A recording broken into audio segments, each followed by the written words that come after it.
제 6장. 자, 이렇게 강의를 하려고 하니까 약간 좀 어색하네요. 자, 해보겠습니다. 제 6장 교육정책 결정. 제가 눈처리가 시선 처리가 약간 이상하더라도 이해를 해주십시오. 조금 여러 번 찍다 보면 좀 익숙해지지 않을까 생각을 해봅니다. 제 6장 정부에서 교육에 관한 기본 지침을 선택 결정하는 것으로 교육정책 형성 과정 중에서 가장 중요한 단계로서 교육 실제에 큰 영향을 미치는 단계라 할 수 있겠습니다.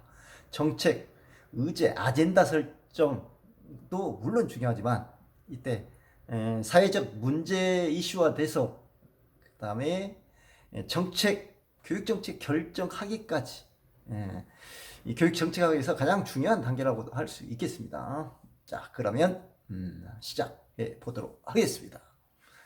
교육정책 결정의 개념, 아까 말씀드린 것처럼 정부 또는 공공기관이 교육에 관한 기본 방침을 개발하고 심의 결정하는 과정을 우리는 교육정책 결정이라고도 합니다. 네. 교육정책 결정의 특성을 보면 정치적 중립성이 보장돼야 되겠죠. 그 다음에 장기적이고 종합적인 안목을 가져야 되고, 그 다음에 교육의 전문성 당연히 존중해야 되겠죠. 현재 최근 코로나19로 인해서 교육부 장관에 대한 이야기가 많이 나오죠. 과연 어느 특정 언론의 대변인이니까, 학교 현장의 목소리를 듣는 대변인이니까, 제 말이 아니고 주변에서 흘러나온 말입니다. 어찌됐든 교육정책 결정할 때 현장의 의견을 무시하면 안 되겠죠. 자, 교육정책 결정 모형을 한번 보도록 하겠습니다. 외국의 학자들의 4명, 4명의 모형이 있고 국내 학장 2명의 모형이 있는데 간단하게 설명을 해드리도록 하겠습니다. 교재를 참고해 주면 좋겠습니다.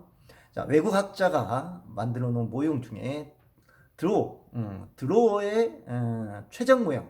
자, 이 최적 모형이라는 것은 전지전능한 합리적 모형이라고 합니다. 갈등 상황 해결에서 보통 많이 쓰는 모형 중에 하나죠. 이것은 합리적 모형, 최적의 모형인데 현재는 존재할 수가 없어요.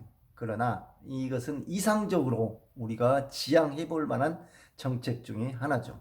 자, 합리적 요소와 초합리적 요소, 직관이나 판단, 창의성, 우리가 가장 최적의 모형으로 결정을 한다고 해도 현장에서는 틀어지기 일쑤죠. 그래서 교육정책 결정하기가 굉장히 어려운 겁니다. 가장 위쪽에서는 합리적으로 했다고 하지만 현장에 들어가면 틀어지고, 또 여러 학교, 대다수의 학교가 맞다고 하지만 또 어떤 학교는 그 모형이 정책이 전혀 틀릴 수가 있는 것이죠. 자, 이것이 드로어의 최적 모형이 되겠습니다. 예스톤. 자, 전에 교육정책 의사결정 모형에서 에스톤 모형 있었죠. 정치체제 산출물로 보고, 에스톤이라는 사람은 정치체제를 많이 교육정책에 많이 인용을 했습니다. 정책이 수립되는 역동적이고 복잡한 과정에서 정책 수립자들이나 기관 간의 상호 관련성을 진단하는 체제 모형.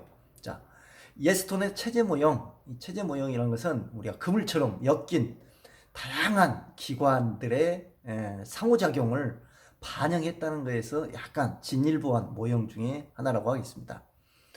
교육정책 결정 모형, 캠벨이나 톰슨의 모형, 이것은 유인물을 참고해 주시기 바랍니다. 앨리스는 모형, 역시 합리적 행위자의 모형, 조직 과정 모형, 관료 정치 모형, 이렇게 해서 여러 가지 세분화되어 있는데 교재를 보면 정확하게 알 수 있는데 우리는 여기까지 너무 깊이 있게 알 필요는 없을 것 같습니다.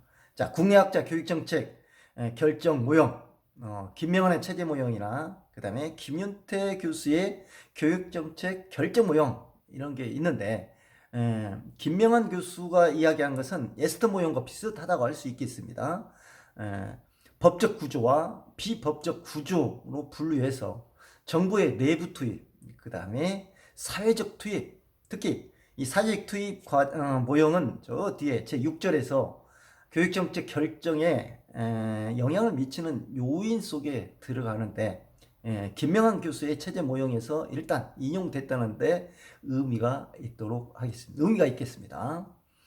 자, 3절, 4절, 5절 보면 입법부에서 교육정책 결정, 그 다음에 행정부에서 교육정책 결정, 사법부에서 교육정책 결정, 이렇게 해서 세 분야에서 교육정책을 어떻게 결정하느냐 설명이 나와 있습니다. 입법부라고 하면 대표적인 게 국회죠, 국회. 자, 국회에서 교육 관련 정책을 결정하는 것을 이야기하는 거고, 행정부. 자, 행정부라는 것은 의회, 특히 지역 도의회, 그 다음에 지방의회, 지역 지방자치, 뭐 시군 간 의회도 있지만 교육정책은 대부분 17개 시도 도의회에서 많이 도교육정 정책은 결정을 하죠. 대부분 2년도 전년도 9월부터 수립을 하기 시작해서 대부분 교육정책이라고 한다면 수립 과정이라기보다는 예산 편성 과정이라고 볼 수 있겠죠. 9월부터 시작합니다. 내년도 예산을, 2021년도 예산 교육정책 결정된 것은 9월부터 시행이 되고, 아이러니하게 예산이 수반되지 않는 모든 교육정책은 대부분 폐기됩니다. 좀 아이러니하죠. 예산 없이 추진할 수 있는 교육정책 필요한데, 어찌됐든 이게 교육 현실입니다. 행정부에서 교육정책 결정, 그 다음에 사법부. 자, 사법부는 헌법소원입니다. 엊그제 우리 교육정책 중에 하나인데, 이건 정책이라고 보기는 좀 그러지만 교원의 정당가입, 정치적 중립성, 정치 활동을 해야 되냐 안 해야 되냐 하는데, 헌법재판소에서는 위헌 결정이 되어 있어요. 그런데 시행하는 단계에서는 이거 하지 마라 저거 하지 마라 해서 하나마나 해서 위야부야 지금 지나간 모습이 있는데 참 애석한 일이죠. 저희 교원단체들이 힘이 없다는 뜻입니다. 자, 교육정책 결정에서 상당히 저희들이 주시해야 될 부분 중에 바로 이 제6절입니다. 제6절 교육정책 결정에 영향을 미치는 요인. 자, 이것은 제2부에서 해보도록 하겠습니다.